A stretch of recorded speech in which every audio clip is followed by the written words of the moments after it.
ابھی آپ دیکھیں ایک سیکٹر پورا DHA-1 ابھی یہ ساتھ ہمارے جو ہے یہ آ سکتا ہے کہ اب اس میں جاؤ، بازار بھی ہیں اور ایسے ایسے کھلے حال ہیں، ایسی کھلی جگہ ہیں۔ تو اب وہ کیا ہے چیز اصل چیز یہ ہے کہ پہلا انسان جب آیا تو اسے اللہ نے غار دیے۔ اب غار اتنے مضبوط تھے کہ وہ اس کے اندر نہ کوئی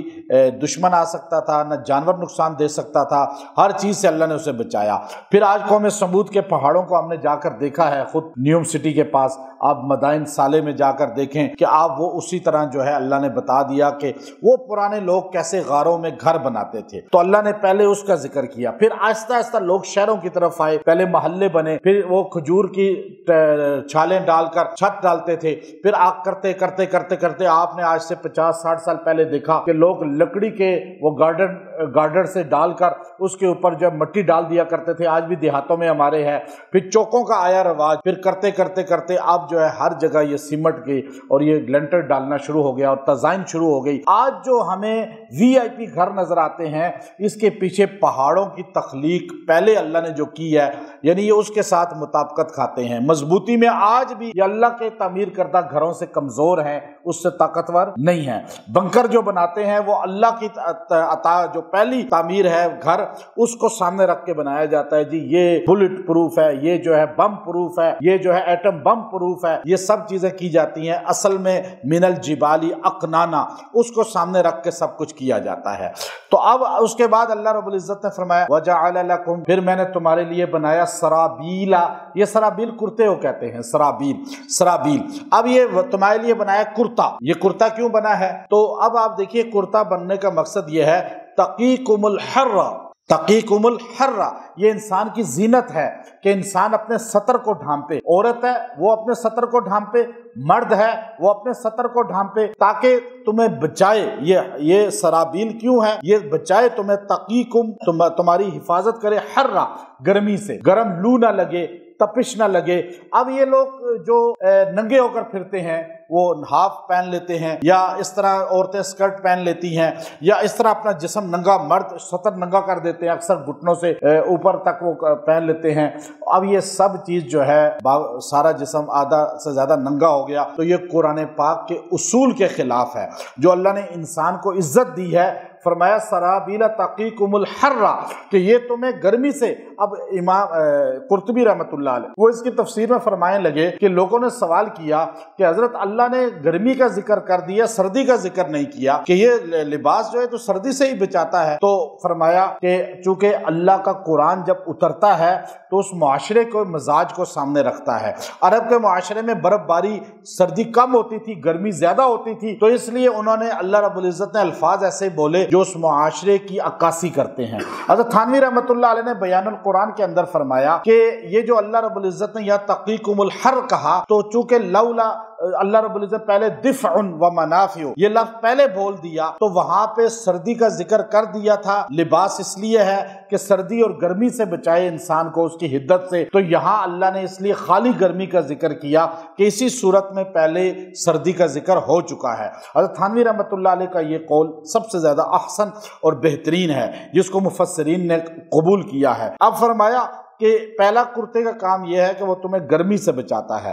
اور تمہیں تپش نہیں پہنچتی، تمہیں شدت نہیں پہنچتی، لو نہیں پہنچتی۔ اور دوسرا، اب آپ دیکھیے کہ آج لوگ کیسے جہاں گرم علاقے ہیں وہاں چہرے پہ بھی کپڑا رکھتے ہیں، سر پہ بھی کپڑا رکھتے ہیں۔ اب یہ رواج چلا تو اللہ تعالیٰ نے پہلے اس چیز کو ذکر کیا، تقیکم وسرابیل تقیکم بأسکم، پھر یہ کرتا تمہیں جو ہے یہ بأسکم تمہیں لڑائی میں بھی بچاتا ہے۔ یعنی ایک کرتا یہ ہے جو کپڑے کا ہوتا ہے، ایک کرتا جو لوہے کی زرہ کا بنایا جاتا تھا، وہ بھی لوہے کی زرہ کو پگھلا کر ایک خول بنایا جاتا تھا، وہ زرہ بنائی جاتی تھی، جنہ جسے کہا جاتا ہے عربی میں، وہ یہاں پہنائی جاتی تھی، اس کو بھی کرتا کہا جاتا ہے، اور وہ بھی بچاؤ کا کام کرتی ہے باڈی کا، اور یہ بھی کرتا کام کرتا ہے بچاؤ باڈی کا، دونوں کا کام جو ہے انسان کے جسم کو بچانا ہے۔ اب یہاں اللہ نے دیکھے کرتے کو ذکر کیا اور انسان کی باڈی کو ذکر کیا، پتہ یہ چلا کہ جو عورت پردہ کرتی ہے، اپنا سطر ڈھانپتی ہے، یا مرد جو ہے اپنے سطر کو ڈھانپ کے چلتا ہے، اللہ اس کو بہت سی بیماریوں سے بچا لیتے ہیں۔ اب آپ امام ابن قیم رحمۃ اللہ علیہ نے فرمایا کہ جو عورت اپنا سطر یا مرد اپنا سطر ننگا کر کے چلتے ہیں تو ان کا وہ ڈھانپتے نہیں ہیں، تو ہر خاص طور پہ جو گرمی کا موسم ہے اس میں زیادہ تر ایسے ہوتا ہے، چونکہ اللہ نے یہاں اس لیے تقیکم الحر کا لفظ بولا کہ زیادہ تر لوگ جو ننگے ہوتے ہیں، یعنی اپنا سطر کھول کے چلتے ہیں، آپ یہ بڑی سوسائٹیوں میں چلے جائیں، واکنگ ٹریک پہ چلے جائیں، تو آپ کو زیادہ مرد اور عورتیں ننگے اپنے سطر کو کھولے ہوئے نظر آئیں گے گرمی کے موسم میں۔ سردی میں تو ویسے ہی بندہ لپٹ جاتا ہے، اس لیے بھی امام قرطبی اس کو فرما رہے ہیں کہ اللہ نے تقیکم الحر اس لیے بولا کہ زیادہ بے پردگی ہوتی ہی کس موسم میں ہے؟ گرمیوں میں ہوتی ہے، تو اس لیے اللہ تعالیٰ نے تقیکم الحر کہہ کے ہمیں بتایا۔ پھر امام قیم فرماتے ہیں کہ جو اکثر بیماریاں ہیں، یہ شیطانی بیماریاں، یہ اس وقت اٹیک کرتی ہیں مردوں پہ عورتوں پہ جب اپنا سطر کھلا چھوڑ دیتے ہیں۔ جب لباس پہنا ہوتا ہے تو جنات دیکھیں اڑ رہے ہیں فضا میں، سائنس کہہ رہی ہے جراثیم اڑ رہے ہیں، بیکٹیریا اڑ رہے ہیں، حضور نے فرمایا جنات اڑ رہے ہیں۔ ہماری بات تو یطیر فی الہوا سیدہ عائشہ کی حدیث ہے۔ اب بات یہ ہے کہ سائنس بھی ٹھیک کہہ رہی ہے، حدیث بھی ٹھیک کہہ رہا ہے۔ سائنس نے حضور کی حدیث سے لیا کہ یہ جنات جو ہے یہ اڑتے ہیں، انہوں نے کہا جراثیم اڑتے ہیں،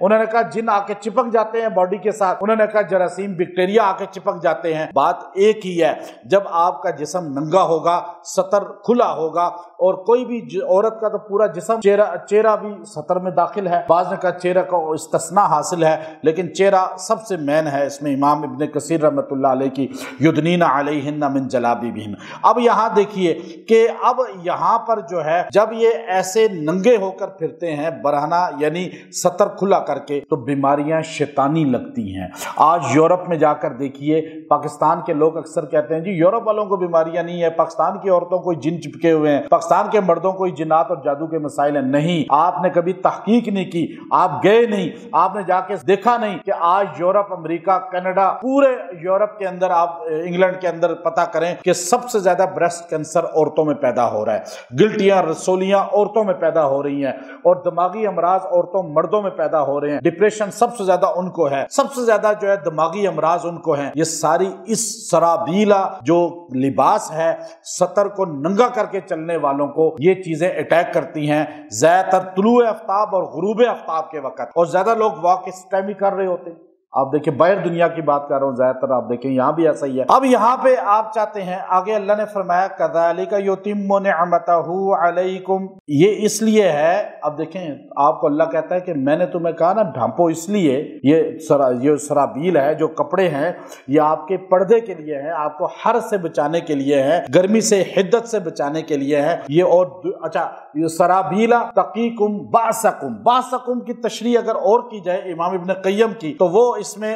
علاج کے طور پہ کرتے ہیں کہ باسکم، ایک تو وہ جنہ ہے جو لباس آپ کو دشمن سے بچاتا ہے، ایک وہ ہے جو آپ کو جنات سے بچاتا ہے، جادو سے بچاتا ہے، بیماریوں سے بچاتا ہے، وہ بھی یہاں باسکم میں شامل ہے، چونکہ باس کا لفظ جو آیا ہے یہ بیماریوں کے لیے بھی آیا ہے عربی میں۔ اب یہاں پہ فرمایا کذالک، یہ میں نے فارمولہ اس لیے بتایا، اللہ کہتا ہے یتم، تاکہ تم پر کامل ہو جائے نعمتہ، میری ساری نعمتیں، علیکم، تم سب پر میری نعمتیں کامل ہو جائیں۔ یعنی اللہ نے، دیکھیں اب یہ لفظ بڑا عجیب ہے، یہ جو لفظ ابھی بتایا نا، اللہ نے کہا کذالک یتم نعمتہ علیکم، میں نے یہ سب کچھ تمہیں اس لیے بتایا ہے کہ میری نعمتیں تم پر مکمل ہو جائیں۔ صحیح تم فائدہ اٹھانے والے بنو نا، کہ تم یہ نہ ہو کہ بیمار پڑ جاؤ، تمہیں شوگر ہو جائے، بلڈ پریشر ہو جائے، تمہیں کڈنی کا مسئلہ ہو جائے، ہارٹ کا مسئلہ ہو جائے، اور نعمتیں سامنے ہیں تم استعمال نہیں کر سکتے، ہر چیز سامنے ہے تم کھا نہیں سکتے، تم وہ چیز استعمال نہیں کر سکتے، نفع نہیں لے سکتے، اس سے اپنے آپ کو تسکین نہیں پہنچا سکتے، تو میں چاہتا ہوں رب تمہارا کہ تم میری نعمتوں سے فائدے اٹھاؤ، تمہیں ہر نعمت کا مزہ ٹیسٹ ملے اور تم خوشحال زندگی گزارو۔ لیکن یاد رکھو اگر تم یہ کرو گے لعلکم تسلمون تو پھر تم اللہ کے فرما بردار بن جاؤ گے، لعلکم شاید کہ تمہارے اندر فرما برداری آ جائے۔ اب نافرمان آدمی، اس کے لیے یہ وظیفہ ہے بڑا خاص، جو آپ کا ناشکرا ہو گیا ہو، اولاد ہے، بہن بھائی ہیں، دوست احباب ہیں، اکثر یاد رکھیں کہ جو انسان کو نقصان ملتا ہے وہ اپنے قریبی سے ملتا ہے، جتنا جس پر اعتماد ہوتا ہے، تو یہ اس سے بچنے کا عمل ہے۔ یا آپ کا کوئی لباس ہے، آپ وہ نیا خرید کے لاتے ہیں، اس پر یہ عمل کر لیں، اس لباس جب تک آپ کے ساتھ رہے گا آپ بیماریوں آفات سے بچے رہیں گے۔ نیا لباس، نئے سے مراد یہ نہیں کہ زیرو بالکل میٹر ہو، نہیں، آپ کوئی بھی دھلا ہوا لباس پہن رہے ہیں، اب پہننے سے پہلے اس پر 3 بار یہ پڑھ لیں، اللہ جب تک وہ آپ پہنیں گے اس کی بیماریوں سے آپ کی حفاظت کرے گا، اس کے شر سے حفاظت کرے گا، اور وہ پہنے ہوئے جادو کا اٹیک، یہ دشمن کا، جو دشمن دیکھیں جنہ یا باسکم میں دشمنی اٹیک کرتا ہے، تو من الجنت والناس، انسان بھی دشمن ہے اور جنات بھی ہیں، تو ان دونوں سے اللہ بچا کے رکھے گا۔ اس عمل کی بدولت جو انسان نافرمان ہو گیا اس کے کپڑوں پہ آپ یہ پڑھ لیں، بیوی خاوند کے، خاوند بیوی کے، اس طرح اولاد کے یا کسی کے بھی آپ کپڑوں پہ اگر یہ عمل کر لیں تو وہ آپ کا تابعدار ہو جائے گا، آپ کا لعلکم تسلمون بتاتا ہے کہ تابعداری آتی ہے، لباس کے ذریعے بھی آتی ہے تابعداری۔ اور پھر جو ہے اس میں آپ پڑھیں گے تو اس لباس کے فتنے سے، شر سے، اس کی نخوست سے آپ بچ جائیں گے اور وہ آپ کے لیے برکت والا بن جائے گا۔ اور جادو اگر وہ پہن کے آپ کسی پر جادو کا اٹیک ہے، آپ اس کو یہ دم کر کے کپڑے پہنائیں، انشاءاللہ بیماری، جادو، جنات اس سے رفع ہوگا۔ یہ عمل کیا ہے؟ آیت یہ ہے 81 سورہ نحل، وَجَعَلَ لَكُمْ سَرَابِيلَ تَقِيكُمُ الْحَرَّ وَسَرَابِيلَ تَقِيكُمْ بَأْسَكُمْ، یعنی لفظ صرف ایک دونوں جگہ الگ مختلف ہے۔ وَجَعَلَ لَكُمْ دونوں جگہ ہے، سرابیلا دونوں جگہ ہے، تقیکم دونوں جگہ ہے، بس فرق یہ ہے پہلے جملے میں کہا وَجَعَلَ لَكُمْ سَرَابِيلَ تَقِيكُمُ الْحَرَّ، اور دوسری جگہ فرمایا وَسَرَابِيلَ تَقِيكُمْ بَأْسَكُمْ، وَتَقِيكُمْ بَأْسَكُمْ، باسکم اور حر یہ 2 مختلف لفظ ہیں، باقی پورا جملہ ایک ہی ہے، سمجھ لیں۔ آپ جو اتنا پڑھے گا وَجَعَلَ لَكُمْ سَرَابِيلَ تَقِيكُمُ الْحَرَّ وَسَرَابِيلَ تَقِيكُمْ بَأْسَكُمْ، اس کو پڑھ کے 3 بار خالی جو ہے کسی کے کپڑوں پہ پھونک دیں یا پانی پہ دم کر کے وہ پانی اس کو چھڑک دیں، انشاءاللہ اللہ تعالیٰ جو ہے اس کو تابعداری دے گا۔ اور اگر وہ کپڑے پہنے گا تو کوئی بھی پہنے گا، اپنے کپڑے ہوں کسی کے ہوں، اللہ بچے کو آپ یہ دم کر کے پلا دیں جس کو نظر بہت لگتی ہے، جو روتا بہت ہے، تو انشاءاللہ اس کو اگر یہ 3 بار دم کر کے پلائیں گے تو وہ بھی ڈرنا ختم ہو جائے گا، رونا ختم ہو جائے گا، شیطانی اثرات اس پہ آنے ختم ہو جائیں گے۔ اور اسی طرح کوئی آدمی جو ہے رات کو سفر کرتا ہے، اکثر اٹیک ہوتا ہے، تو اپنے لباس پہ 3 بار پھونک لے، اس کی حفاظت ہو جائے گی۔ اور اگر جو ہے یہ کوئی بیماری کے لیے پڑے گا تو 70 بار اس کو پڑھ کے 3 دن پانی پہ پیے، انشاءاللہ اس سے بھی بیماری، جنات سے بھی، جادو سے بھی چھٹکارا ہو جائے گا۔